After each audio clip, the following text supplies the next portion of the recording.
ಅದು ಹೆಸರಿಗೆ ಮಾತ್ರ ಕೋಲಾರ ತಾಲೂಕಿನ ಎರಡನೇ ಅತಿ ದೊಡ್ಡ ಕೆರೆ. ಆದರೆ ಮಳೆಯಾಗಿ ಸುತ್ತಮುತ್ತಲಿನ ಕೆರೆಗಳು ತುಂಬಿ ಕೋಡಿ ಹರಿದ್ರು. ಆ ಕೆರೆ ಮಾತ್ರ ಕಳೆದ 25 ವರ್ಷಗಳಿಂದ ತುಂಬೇ ಇಲ್ಲ. ಈ ಬಗ್ಗೆ ತಾಲೂಕು ಆಡಳಿತ ನಿರ್ಲಕ್ಷ್ಯ ವಹಿಸಿದ್ದು ಸಣ್ಣ ನೀರಾವರಿ ಇಲಾಖೆಯ ಅಧಿಕಾರಿಗಳು ಕೆರೆಗೆ ನೀರು ಸೇರದ ಬಗ್ಗೆ ಕ್ರಮ ಕೈಗೊಳ್ತಾ ಇಲ್ಲ. ಈ ಕುರಿತ ವರದಿ ಇಲ್ಲಿದೆ.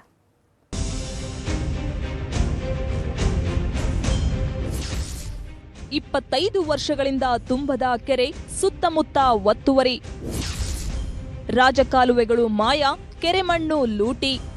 ಸರ್ಕಾರ ಕೊಡೋ ಅನುದಾನಗಳು ಅಷ್ಟರಲ್ಲೇ ಇರುತ್ತೆ. ಒಂದ್ ವೇಳೆ ಕೊಟ್ರೂ ಅದನ್ನ ಮಧ್ಯದಲ್ಲೇ ಗುಳುಂ ಮಾಡೋರೇ ಹೆಚ್ಚಿರ್ತಾರೆ. ಯೋಜನೆಗಳ ಅಭಿವೃದ್ಧಿಗೆ ಕೋಟಿ ಕೋಟಿ ಅನುದಾನ ಬಿಡುಗಡೆಯಾದ್ರೆ ಅರ್ಧಕ್ಕರ್ಧ ಜೇಬಿಗಿಳಿಯೋದೇ ಜಾಸ್ತಿ. ಕೆರೆಗಳ ಅಭಿವೃದ್ಧಿಗೆ ಸರ್ಕಾರ ಸಾಕಷ್ಟು ಅನುದಾನ ಬಿಡುಗಡೆ ಮಾಡಿದೆ. ಆದರೆ ಅಧಿಕಾರಿಗಳ ನಿರ್ಲಕ್ಷ್ಯದಿಂದ ಕೆರೆಯಲ್ಲಿ ನೀರಿಲ್ಲದೆ ಅಂತರ್ಜಲ ಮಟ್ಟ ಕುಸಿಯೋ ಭೀತಿ ಶುರುವಾಗಿದೆ.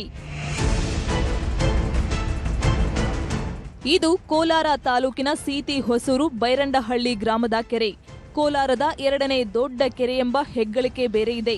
955 ಎಕರೆ ವಿಸ್ತೀರ್ಣದಲ್ಲಿರೋ ಈ ಕೆರೆ 50 ಹಳ್ಳಿಗಳ ಜೀವನಾಡಿ. ಆದರೆ ಈ ಕೆರೆ ತುಂಬಿ ಸುಮಾರು 25 ವರ್ಷಗಳೇ ಕಳೆದೋಗಿದೆ. ನೀರೆಲ್ಲ ಬತ್ತಿ ಹೋಗಿದ್ದು ಅಕ್ಕಪಕ್ಕದ ಗ್ರಾಮಗಳಲ್ಲಿ ಅಂತರ್ಜಲ ಮಟ್ಟ ಕುಸಿಯುವ ಆತಂಕ ಎದುರಾಗಿದೆ. ಈಗಾಗಲೇ ಬೇಸಿಗೆ ನೆತ್ತಿ ಸುಡುತ್ತಿದ್ದು ನೀರಿಗಾಗಿ ಹಾಹಾಕಾರ ಶುರುವಾಗಿದೆ. ಇದರ ಮಧ್ಯೆ ಕೆರೆಯಲ್ಲೂ ನೀರಿಲ್ಲದ ಕಾರಣ ಜಾನುವಾರುಗಳಿಗೆ ನೀರು ಕುಡಿಸಲು ಪರದಾಡುವಂತಾಗಿದೆ. ಕೆರೆ ಅಭಿವೃದ್ಧಿ ಮಾಡಬೇಕಂತಂದ್ರೆ ನೀರಿಗೆ ಜನಕ್ಕೆ ಅನುಕೂಲ ಆಗ್ಬೇಕಂದ್ರೆ ನೀರು ಬರಬೇಕು. ಅದನ್ನ ರಿಪೇರಿ ಮಾಡಿದ್ರೆ ತಾನೆ ನೀರು ನಿಂತ್ಕೋಬೇಕಂದ್ರೆ ಅಲ್ಲಿವಾಗಲೆಲ್ಲ ಬಂದಾಗ್ಬಿಟ್ಟೆ ಸರ್. ಬೇರೆ ಮೇಲಿನ ಕೆರೆ ತುಂಬಿದ್ರೆ ಬರ್ತಾವ, ಇನ್ನು ಬೇರೆ ನೀರು ಬರ್ತಾವ ಸರ್. ಮಳೆ ಹೊಡೆದ್ರೆ ಬೆಟ್ಟದಿಂದ ಬರ್ತಾವ. ನೀರು ಬಂದರೆ ಅಲ್ಲ ಸರ್, ಎಲ್ಲಿ ಮಳೆ ಆಗಿದೆ ಮೇಲಿನ ಕೆರೆಗಳೇ ತುಂಬಿರಲಿಲ್ಲ, ನಮ್ಮ ಕೆರೆಗೆ ಇಲ್ಲಿ ಬರ್ತಾವ.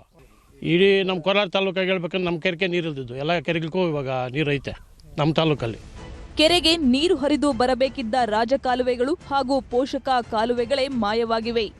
ಜೊತೆಗೆ 955 ಎಕರೆ ಕೆರೆಯ ವಿಸ್ತೀರ್ಣದಲ್ಲಿ ಸುಮಾರು 250 ಎಕರೆಗೂ ಹೆಚ್ಚು ಒತ್ತುವರಿಯೂ ಆಗಿದೆಯಂತೆ.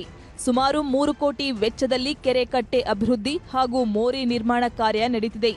ಆದರೆ ನೀರೇ ಬಾರದ ಕೆರೆಗೆ ಸಣ್ಣ ನೀರಾವರಿ ಇಲಾಖೆ ಅಧಿಕಾರಿಗಳು ಕೋಟಿ ಕೋಟಿ ಬಂಡವಾಳ ಹಾಕಿ ಖರ್ಚು ಮಾಡಿದ್ದಾರೆ.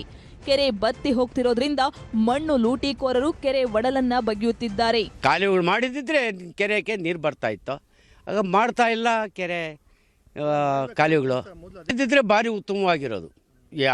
ಕಾಲುವೆಗಳು ಫಸ್ಟ್ ಮಾಡಬೇಕಾಗಿದ್ದು ಕಾಲುವೆಗಳು, ಆಮೇಲೆ ಕೆರೆ ಕಟ್ ಮೇಲೆ ಮರ ಗಿಡ ಇತ್ತು ಅದನ್ನು ತೆರವು ಮಾಡಿದ್ರು, ಅದಕ್ಕೂ ಸಂತೋಷನೇ. ಆದರೆ ಕಾಲುವೆಗಳು ಇಂಪಾರ್ಟೆಂಟ್. ಒಟ್ನಲ್ಲಿ ಸೀತಿ ಹೊಸೂರು ಬೈರಂಡಹಳ್ಳಿ ಕೆರೆಗೆ ಮರುಜೀವ ಬರಬೇಕಿದೆ. ಹೀಗಾಗಿ ಸಂಬಂಧಪಟ್ಟ ಅಧಿಕಾರಿಗಳು ಇತ್ತ ಕಣ್ಣಾಯಿಸಬೇಕಾಗಿದ್ದು 50 ಹಳ್ಳಿ ಜನರ ಪಾಲಿಗೆ ಆಸರಿಯಾಗೋ ಕೆಲಸ ಮಾಡಬೇಕಿದೆ. ರಘುರಾಜ್, ನ್ಯೂಸ್ 18, ಕೋಲಾರ.